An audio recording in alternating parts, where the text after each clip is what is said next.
Hey you, it's true, with the first review of the upcoming Storm King Arthur. She is both the first Storm and the first stealth unit of 2024 and comes with a stunning skill set as well as a super high speed of 680, which is even higher than Musashi's. Her first active skill is Regal Barrage and its base time unit cost is 130. On the battlefield though, it will actually never take this long. You will see why when we go over the passive skills later. But back to Regal Barrage, it gives 2 spirit and targets 2 enemies for 100% damage, but even 400% damage if she has stealth. So this is a stealth strike type skill as well. It heals King Arthur for 100% of total damage dealt, which if she is stealthed is very likely a full heal. This attack basically ignores everything, so any enemy status effects, including stealth, importantly, damage reduction effects, revenge passive skills and skin passive skills, although we do have non-skin skin passive skills in the game now, so keep in mind that these cannot be ignored. Also, units with the evasive stance cannot be hit by this attack. How can she get stealth? That's where the massive King's Shield instant skill comes into play, giving 1 spirit, 1 time unit cost, healing King Arthur fully and granting her a power charge, stealth, a stealth shield, a sleep ward, a stun ward, a poison ward. But it is only usable if she has no power charge. And even more importantly, it is only usable 5 times per battle, after which she might actually have a hard time getting stealth. More on that later. This skill is a further upgrade over Kaguya's Lunar Veil. She was the last stealth unit released before King Arthur, if you do not count Yukata Ludmilla, which I wouldn't call a stealth unit per se. And once we tackle the power charge mechanic on this unit on her passive skill side, you will see that this skill is even stronger than it looks at first. And then we have the Regal Wavemaster, 3 spirit cost, 100 time units, 600% damage to 1 enemy if they have 150 time units or more in the turn order. This is unusually much, considering that recently time strikes have been moved down to 100 or even 50 time units. But on the plus side, this attack ignores enemy damage reduction effects and it is an execute skill, so any survival passives will not trigger. So those highly stunned units on the enemy team could be quite easily cleared by this King Arthur. If she doesn't kill with this attack, she actually gains back 2 spirits, then the net spirit effect was only -1. -1 is also the net effect of the next and last active skill of Storm King Arthur, the Regal Cornobble. And if you ask yourself what Cornobble means, I asked myself the same question. It is actually a very old word apparently for a slap or a strike. I guess these wouldn't have fit for such a noble unit. 70 time unit cost, 500% damage to 1 enemy, weakens that enemy, so their attack is reduced by 25% on their next turn.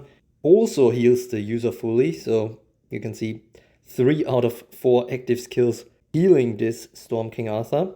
Storm King Arthur is granted stealth, but this is only usable if she has a power charge. This does not consume the power charge, but you can already see that if she runs out of King's Shield usages and loses the last power charge, she could no longer use the Regal Cornobble, also no longer use the King's Shield, and if she doesn't have stealth, only deal the 100% damage with the Regal Barrage.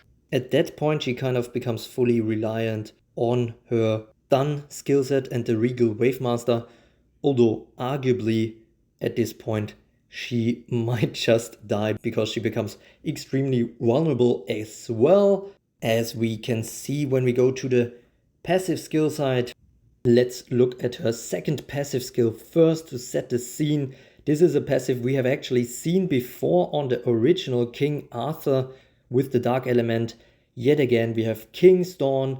If Storm King Arthur is on the battlefield at the beginning of a battle, Her attack is permanently increased by 50%. Her active skill time unit costs are reduced by 50%, and she has permanent 50% damage reduction from attacks.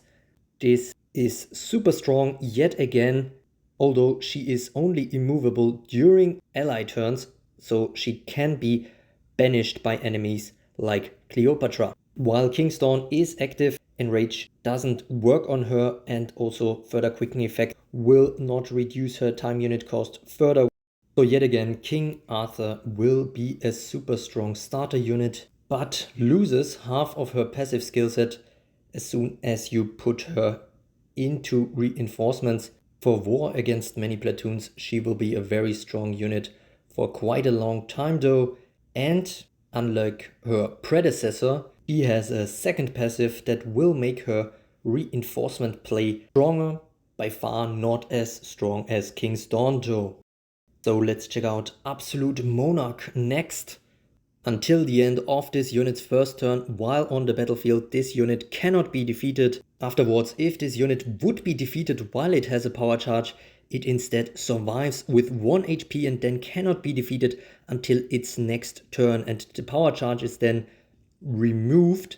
So as you can see, basically the power charge acts as a hold ground plus. So if she runs out of power charges because she has used up all the king's shields, this survival passive falls away. But this is not where Absolute Monarch ends. At the end of each of this unit's turns, or whenever a non-conjured enemy is defeated, a random enemy with more than 50 time units will be stunned for 50 time units plus 50 time units for each other Storm ally on the battlefield, and this can be very big. It is slightly nerfed because any unit below or at 50 time units is completely safe from this effect. But in a full stun Storm team against a non-stun immune enemy team, this could be actually absolutely insane, permanently dishing out 200 time unit stuns. I reckon the main thing preventing this from happening right now is the lack of top Storm meta units, although a combo with units like Bright Lancelot, Storm Clarice or Odin might be interesting. Another thing to note here is that because Storm King Arthur has such a high speed, this might already affect units with speed of 180 or lower at the very beginning of a battle if Storm King Arthur is on the field. However, nowadays a lot of units have higher speed than that, so in some cases Storm King Arthur might not stun any enemy units at all on her first turns.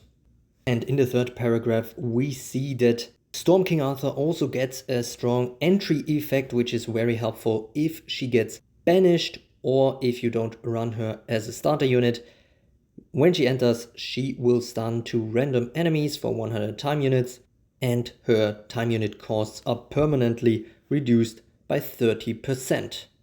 In that scenario, her high speed also helps her because she will get the turn within 32 time units. The first one that is, and as we said before, she cannot be defeated until then, except possibly with an execute skill. In general, because of all her wards and the power charge hold ground plus, it will be extremely difficult to defeat King Arthur without execute skills until her King's shields run out. So that's the whole skill set of Storm King Arthur. At first I was a bit disappointed to see that she lost the counter skin plus passive from her boss skill set, but maybe that would have made her too powerful. King's Dawn can be even stronger in certain situations, but as always I kind of dislike half of a passive skill set relying on you placing her in one of just 4 spots in your team, especially in times of a fast moving meta. That said, I can certainly see her be placed there in many top teams in her first months, especially considering how many of the recent top SSS tier releases have a bit of a stun vulnerability built in.